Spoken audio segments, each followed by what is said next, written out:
Bonjour Christophe. Bonjour Laurence. Écoute, je suis ravie de te retrouver dans tes studios parisiens de l'agence Win-Win. On va faire, une fois n'est pas coutume, un grand entretien en vidéo. Voilà, puis on va parler C'est pas pour nous déplaire. Exactement, voilà, la pratique de l'événementiel et de la communication en live et en vidéo. On va évoquer avec toi, balayer rapidement les grands sujets de la rentrée. On sait qu'ils sont nombreux.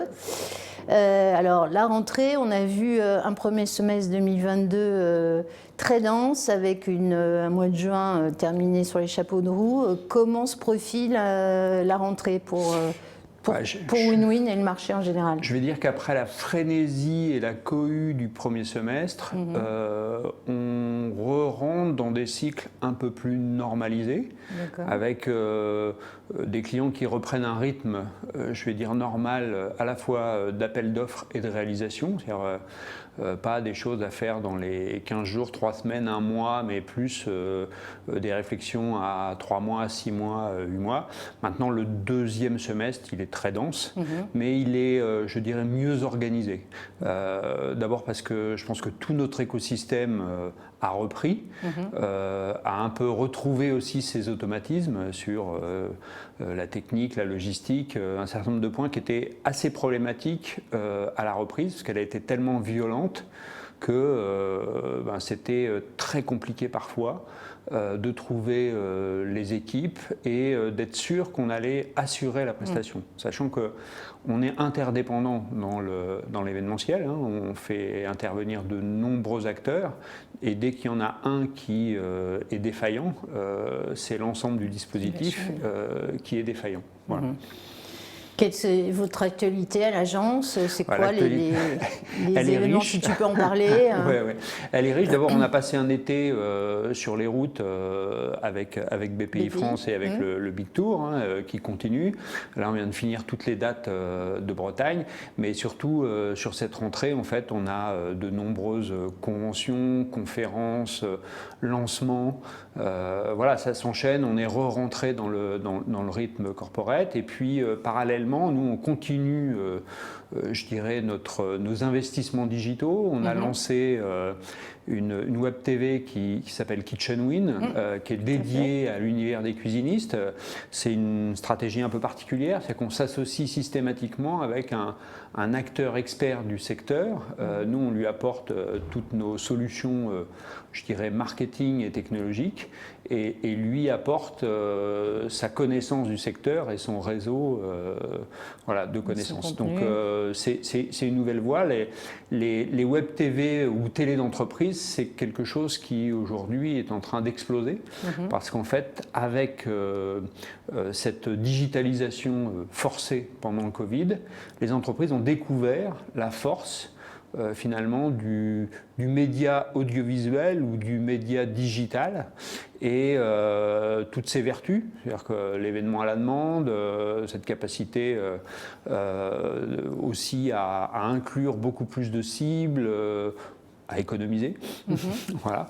Donc il y a de très très nombreuses demandes autour de ça. Voilà. Et on a structuré une offre assez forte, à la fois en termes de production et de contenu, mais aussi en termes de plateforme, puisqu'en fait on a lancé une nouvelle plateforme qui s'appelle eLive Active Replay, qui est un Netflix B2B, on va dire, voilà. Mais personnalisable, que l'on personnalise pour nos clients et qui leur permet d'avoir leur propre plateforme pour accueillir et proposer tout leur contenu. D'accord. Voilà. Donc ça, c'est l'actualité. Est-ce que tu as des projets à plus ou moins long terme? On est déjà en train de beaucoup travailler sur 2023. On a gagné un très gros appel d'offres dont on ne peut pas encore parler. Aujourd'hui, on pourra en parler fin septembre. En tout cas, c'est dans l'univers de la mobilité. Ça rassemble de très nombreux acteurs et c'est à dimension très internationale. Voilà, donc c'est quelque chose qu'on va produire sur 2023. Voilà, sur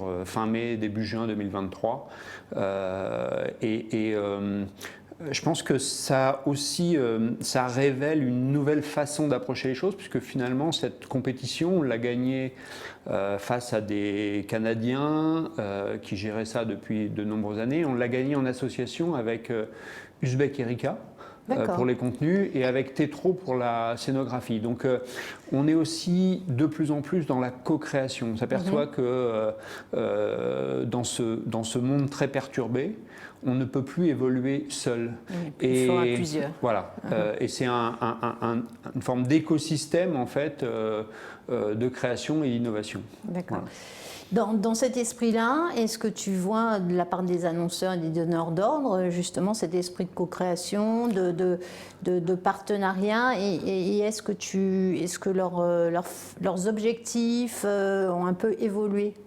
Alors, je vais être méchant, mais en fait, je pense qu'il y a une dichotomie du marché qui s'affirme chaque jour. Il y a d'un côté des clients, je vais dire, intelligents, engagés, honnêtes, ultra dynamiques, ambitieux sur les projets. C'est un bonheur de travailler avec. Et puis, à l'opposé, il y a quand même encore des purges. C'est-à-dire des donneurs d'ordre, je ne veux pas appeler ça des clients, des donneurs d'ordre qui pensent qu'on peut faire un brief par mail d'une page, ne pas parler, consulter 10 agences en même temps et demander 2 ou 3 projets dans 3 semaines. Ouais. Voilà. Et ça, c'est dramatique parce que d'abord, ça veut dire que notre travail n'a pas de valeur, qu'en gros, on appuie sur un bouton, on sort 3 projets.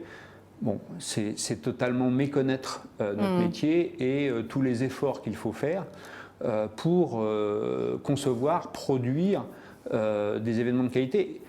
Et aujourd'hui, dans une complexité technique, logistique, qui est de plus en plus importante. Et j'embarque maintenant très fortement tous les aspects RSE et sécuritaires sous tous les volets de la sécurité. Voilà, donc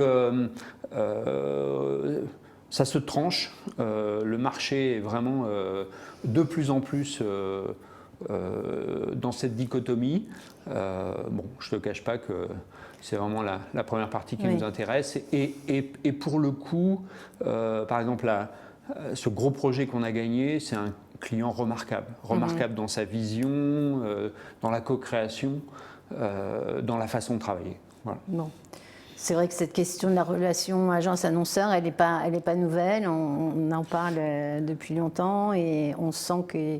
Non, mais elle a été exacerbée encore à la sortie de Covid parce que ces mauvais élèves, je vais dire, ont pensé que, puisqu'on n'avait rien foutu pendant 2 ans, ce qui n'était pas le cas du tout, on n'avait que ça à faire de répondre à X projets. Et je pense qu'il y a une prise de conscience des agences et une forme de solidarité qui est en train de se créer très fortement, en tout cas au sein de l'événement, c'est clair.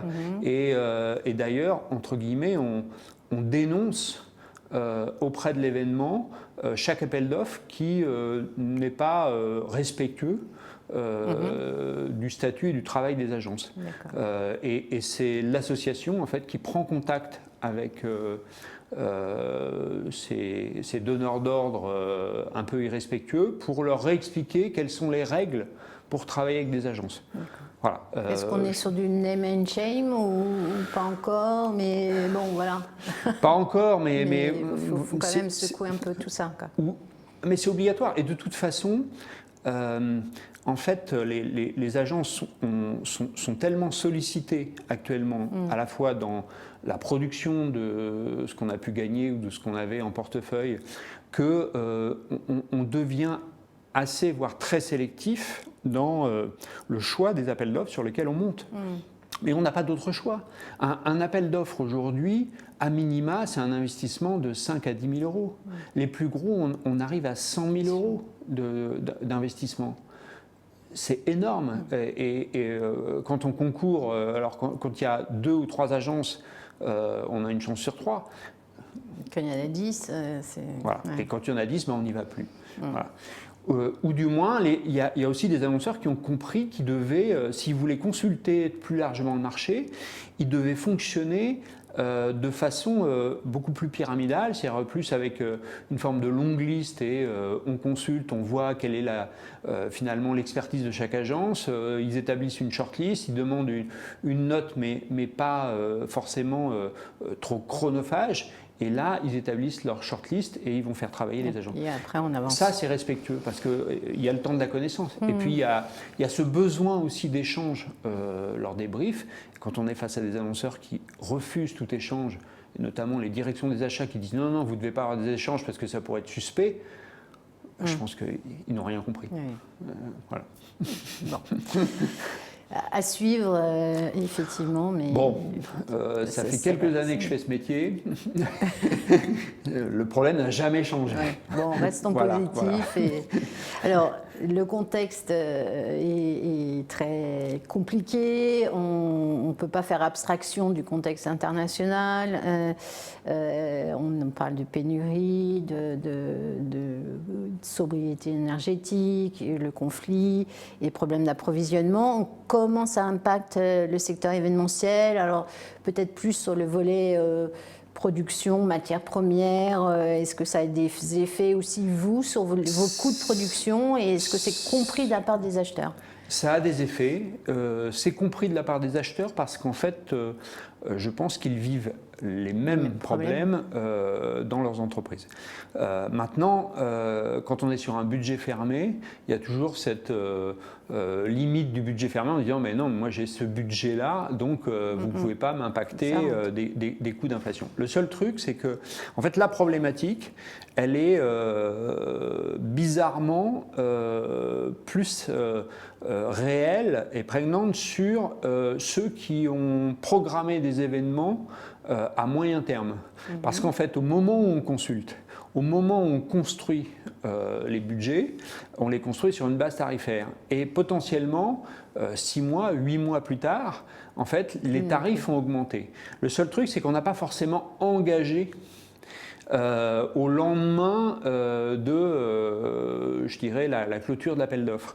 Et donc, on peut avoir ces variables qui arrivent, notamment, oui, sur les matériaux, sur les carburants dans les roadshows ou autres. Donc, aujourd'hui, en fait, on a modifié à la fois nos conditions générales, mais aussi les réserves qu'on met auprès de nos clients sur des postes dont on sait qu'ils peuvent être très sensibles dans l'exploitation et dans la production des événements. Mais oui, c'est compliqué, mais c'est compliqué pour tout le monde, pour nos clients, pour nous, pour nos prestataires. Après, je dirais que c'est comme pendant la crise de la Covid. Il y a eu une solidarité, une très grande compréhension avec un grand nombre de clients. Et puis, il y a toujours des profiteurs qui essayent de profiter. Bon, ceux-là sont de plus en plus mis à l'index, donc voilà. Mais ouais, la période, elle est dure en termes de production. Avant de prendre une affaire, on essaye d'abord de valider est-ce qu'on va être capable de la produire. On n'a jamais connu cette situation. On n'a jamais connu cette situation. Jamais on s'était posé ces questions-là. La question de l'inflation, ça faisait très longtemps qu'on ne l'avait plus intégrée. Donc oui, ce sont des problématiques nouvelles avec des équipes, somme toute jeunes, qui n'ont jamais connu ces temps-là de l'inflation à 10 ou 12 ou 15% par an. Voilà. Donc, on n'y est pas encore en France, mais effectivement... on va y arriver, hein, on est bien parti quand même. Voilà. Tu parlais des jeunes, il y a un sujet aussi qui est celui du recrutement. On est aussi sur un sujet tendu. Ça l'a été sur le premier semestre. Pareil, est-ce que ça se stabilise? Est-ce que vous réussissez à staffer correctement? Je dirais que nous, on a la chance d'avoir énormément eu d'activité pendant ces 2 ans de Covid, d'avoir eu une stratégie assez claire en termes de digitalisation, d'avoir formé nos équipes, ce qui fait qu'on n'a absolument pas eu de turnover. Donc on n'a pas perdu d'équipe et il n'y a pas eu de personnes débauchées. Donc déjà, on a eu une stabilité en fait de nos équipes.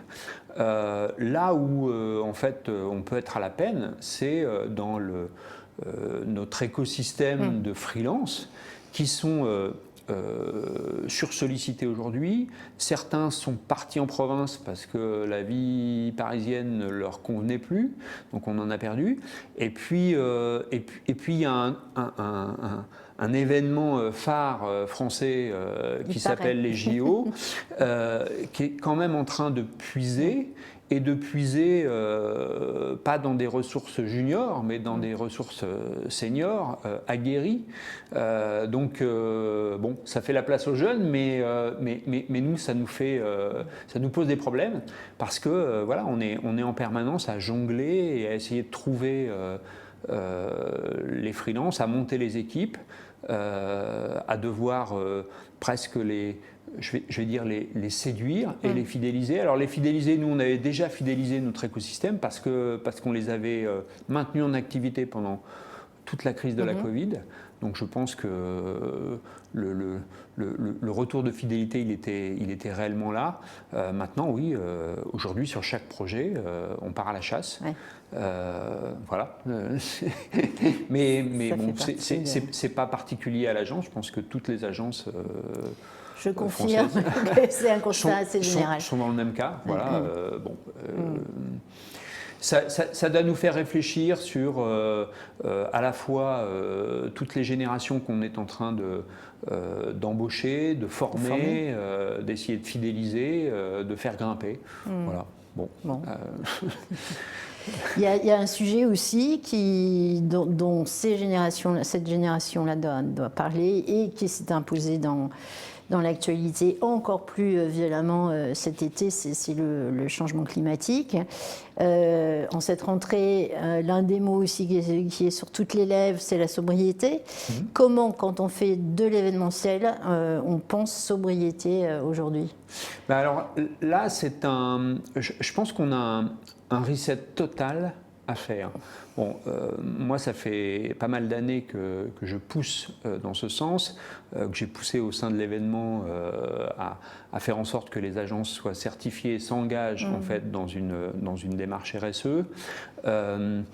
Aujourd'hui, on est dans une accélération, mais je pense qu'il faut qu'on prenne conscience d'une chose, c'est que on a cette responsabilité en termes d'impact environnemental, entre autres, mais notre principal impact, il est moral, psychologique, je dirais sociétal. Parce qu'en fait, quand on réunit 500, 1000, 2000 personnes, parfois des cadres, des managers, des actionnaires, je pense qu'on a en fait une responsabilité et une tribune fantastique pour faire changer le monde. Parce qu'en fait, au cœur d'un événement, les gens sont beaucoup plus sensibles émotionnellement à tout ce qu'ils vont recevoir. Et ce qui fait qu'aujourd'hui, désormais, nous, par exemple, on essaye de contraindre nos clients à, par exemple, faire calculer systématiquement l'empreinte carbone. L'empreinte carbone de chaque participant, ne serait-ce qu'en termes de prise de conscience. Je démarre cet événement, voire je prépare cet événement en choisissant mes modes de transport et en arbitrant et en me disant oui, je vais consommer tant de kilos ou tant de tonnes de CO2. Donc d'abord, l'événement doit être hautement profitable pour moi, pour mon entreprise, pour la planète.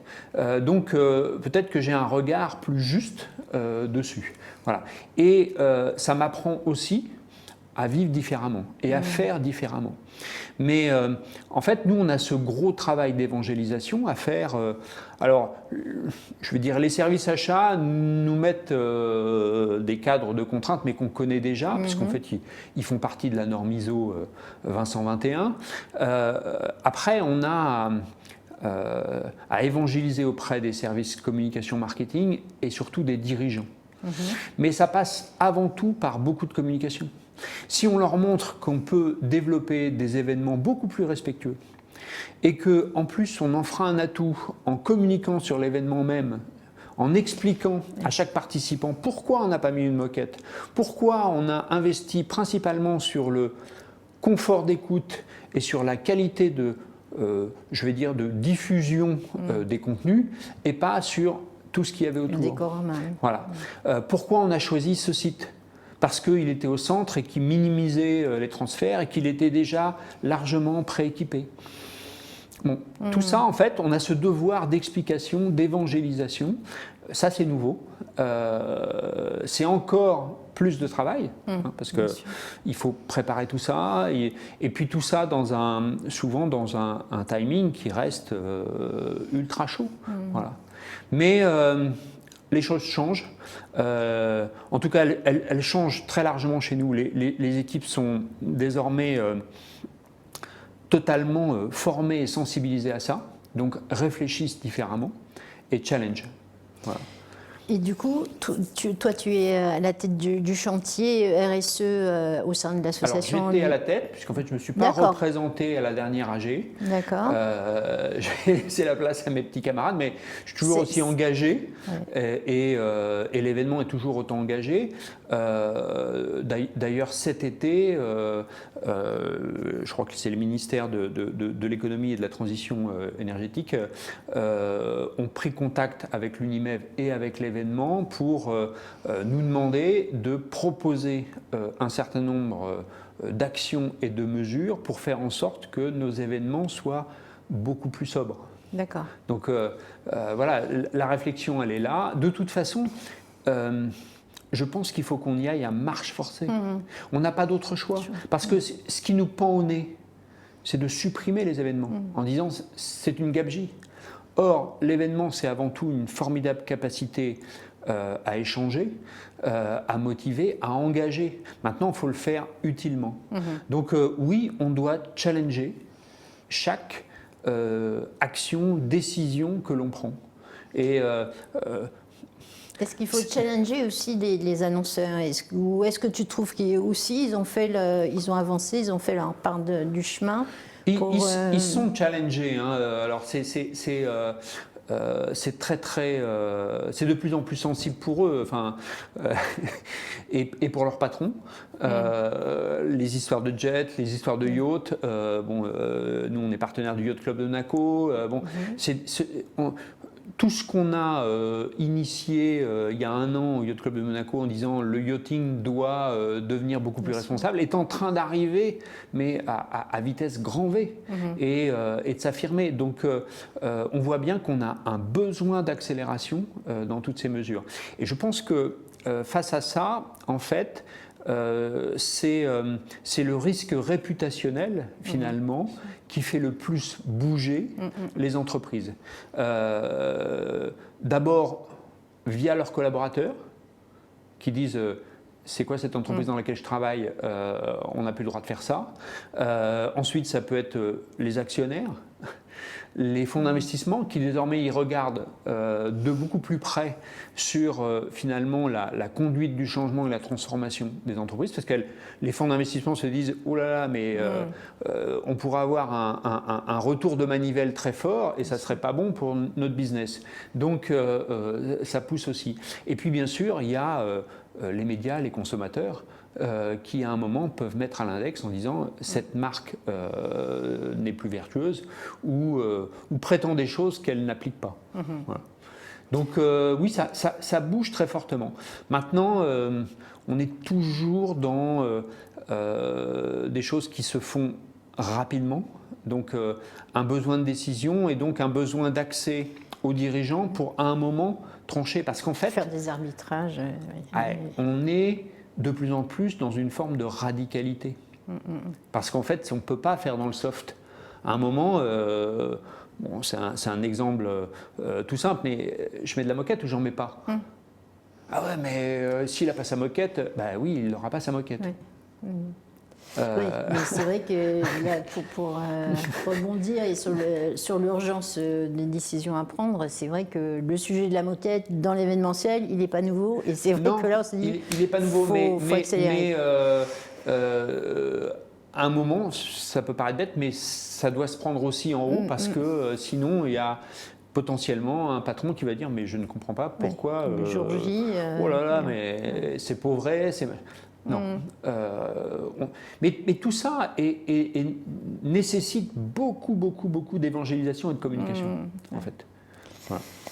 Il y a un dernier point que je voulais évoquer avec toi, c'est la digitalisation des events. Le digital event, c'est une des spécialités. Vous êtes pionnier chez WinWin en la matière. C'est quoi l'état de l'art de l'offre aujourd'hui? Qu'est-ce que la demande, elle porte sur quoi et est-ce qu'elle évolue? Alors, elle a largement évolué. Bon, on a connu ces 2 ans je vais dire, de toute digitalisation quasiment. Qu'est-ce qu'il en reste? En fait, il en reste qu'aujourd'hui, on s'oriente plus vers justement des web TV, des Netflix B2B, où finalement l'entreprise a découvert ou redécouvert les vertus du média audiovisuel intégré.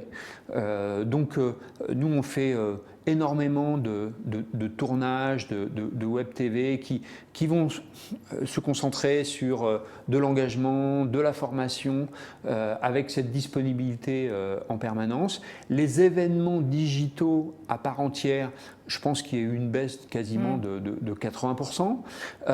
En revanche, est née une forme de... Alors, finalement, j'aime pas trop le mot hybridation parce qu'il est assez faux ou il englobe trop de choses. En tout cas, il y a désormais l'impérative nécessité de capter les événements pour qu'ils soient partagés avec le plus grand nombre pendant ou après, et qu'il en reste une trace. Et je pense que ce qui ressort en fait de cette période, c'est que désormais l'événement qui était déjà une source de contenu, on le respecte beaucoup plus et on se dit on doit le capter parce que ce qu'on est en train de faire est quand même quelque chose d'exceptionnel pour l'entreprise, pour la marque ou autre, et on veut que ça soit partagé au-delà de l'événement. Donc je pense que l'hybridation, elle se situe ici. Voilà.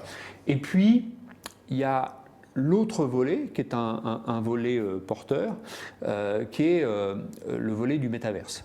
Oui, voilà, on en parle beaucoup du métaverse et des investissements colossaux des grandes marques américaines, des GAFA. Voilà, à l'échelle du marché événementiel, c'est quoi, à ton avis, le potentiel? Est-ce que c'est un leurre ou il faut y aller, quoi? Non, je pense que c'est véritablement un très gros marché en devenir. Il faut regarder les choses. Moi, en 92, j'ai dû avoir l'une des premières agences digitales. On parlait de l'Internet. Il y avait plein de détracteurs qui disaient ça mourra. Ça ne marchera pas. En 2000, on a connu l'explosion de la bulle Internet. Je pense qu'aujourd'hui, personne ne se passerait du web. Donc, le métaverse, en fait, il est victime, je pense, aujourd'hui, d'une spéculation.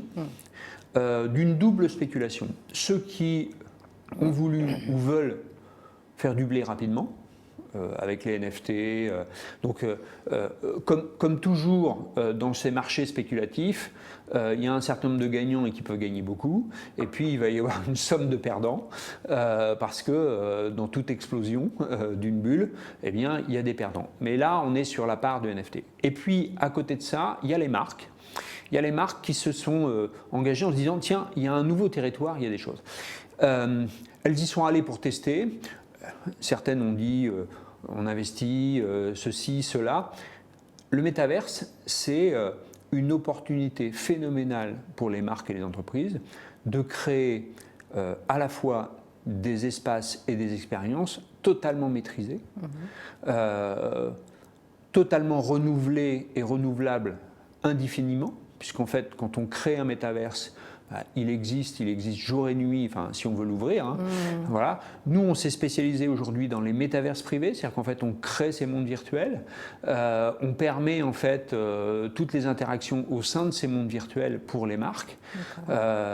C'est ce qu'on a fait avec le Yacht Club de Monaco. En l'occurrence, on l'active à chaque événement. On ne l'active pas en permanence, mais à chaque événement. Et à chaque événement, on l'ouvre et on permet à des participants distants de découvrir l'événement et d'échanger. Voilà. Je pense que c'est un un potentiel énorme. Pourquoi? Parce qu'en fait, il est adossé à une autre pratique qui est le gaming, en fait. Avant tout, le métaverse, il est né du gaming. D'ailleurs, on utilise les outils du gaming. On développe sur Unreal, qui est avant tout le moteur des plus grands jeux vidéo en ligne. Je pense que dans la recherche d'économie circulaire, le métaverse sera aussi une capacité demain à engager un certain nombre de collaborateurs, clients ou autres à travers le monde de façon, je dirais, plus respectueuse. Plus respectueuse, mais pas totalement respectueuse. Il ne faut pas se leurrer. Derrière, il y a des méga serveurs et on consomme beaucoup. Donc là aussi, on a des efforts à faire. On cherche en permanence des technos plus sobres, mais entre une participation dans le métaverse et une traversée transatlantique, bon, il n'y a quand même pas photo. C'est sûr. Voilà. Donc, on croit énormément au métaverse, on continue d'investir dedans, on continue d'avancer. Je pense que la rentrée sera un peu freinée dessus, mais c'est une lame de fond, véritablement. Oui, c'est la grosse évolution aussi du web depuis. Tout à fait. Depuis 20 ans, on donc, revient à un web. Alors, un web privé en fait. Le web 3 en fait est le web de l'exclusivité. C'est-à-dire que je te permets de rentrer dedans ou je ne te permets pas. Ce qui n'est pas le cas aujourd'hui du web où finalement c'est totalement ouvert et démocratique. Donc ce n'est pas pour déplaire aux marques. Parce que finalement, en termes de principe de retail, on crée un environnement, on crée un espace et on accepte dedans ce que l'on souhaite. Sa communauté. Exactement, exactement. Donc, et on le voit bien, là, on est en train de développer un gros projet pour une marque de luxe qui va être un défilé virtuel. Derrière, avec plein de technos qui vont permettre d'abord d'en réaliser autant que l'on souhaite à la suite. Donc il y a ce caractère vertueux que chaque investissement, en fait, perdure. Et c'est peut-être là la grande différence avec l'événementiel physique, éphémère, puisque à chaque fois, je ne dis pas qu'on jette, mais il ne reste que ce qu'on a pu capter, enregistrer. Mais ensuite, il y a des choses à la baigne, il y a des choses qu'on rend en location, et puis il y a ce caractère éphémère, ça a disparu. Dans le métaverse, eh bien, on continue, on peut faire évoluer, on peut réutiliser. Donc, là, j'invite en fait toutes les agences à y réfléchir. C'est que, en fait, le métaverse donne à nos clients une vision beaucoup plus moyen-long terme. Contrairement à l'événement qui est éphémère et one-shot, là, je m'engage dans le métavers, je me dis, tiens, qu'est-ce que je vais en faire? Comment je vais l'animer? Comment je vais le faire vivre? Comment je vais le faire évoluer dans le temps? Donc, c'est aussi la relation avec l'agence qui conseille et qui produit, qui a ce moyen long terme qui se présente. Oui, c'est le retour de la stratégie. Exactement, exactement. Et de la vision long terme. Et ouais. ça, c'est vraiment intéressant. Donc, cette crise de la Covid, elle a fait redécouvrir aux donneurs d'ordre, à nos annonceurs, la notion même des contenus, puisqu'en fait, on était à fond sur les contenus parce qu'on n'avait plus finalement la coquille autour. Et puis, le métaverse, en fait, fait réfléchir sur la stratégie moyen-long terme et sur comment j'anime ma communauté, ce lieu, ces expériences, et comment je les amortis. Voilà. Donc, beaucoup de vertus. Bon, donc on voit que le champ des possibles s'agrandit. Oui. Donc, tu es confiant. Oui. Tu t'amuses toujours. On s'amuse toujours. On est confiant dans un monde en crise permanente. Ouais, mais je pense à que l'heure du désormais, en fait, on est rentré dans un monde de crise. Et donc, où il faut faire avec les incertitudes. Oui, oui. Ça c'est peut-être le plus dur pour tout le monde, nos clients, les équipes, tout le monde, c'est que désormais, plus rien n'est sûr. Donc, chaque jour, potentiellement, on peut remettre en question ce qui a été fait la veille. Voilà. Donc, et malgré cela, il faut tracer un cap. Et il faut maintenir ce cap. Bon. Voilà. Eh bien, écoute, je te souhaite de tracer ton cap. J'imagine que c'est déjà fait, mais de tenir la barre contre vents et marées. Mais on espère que effectivement cette rentrée sera dense et super intéressante. On se reparle très vite, Christophe, de tes projets quand tu pourras. Et en tout cas, merci pour ce grand entretien vidéo de rentrée pour My Event Network. Eh bien, merci à My Event Network. Bon, à très vite. Merci.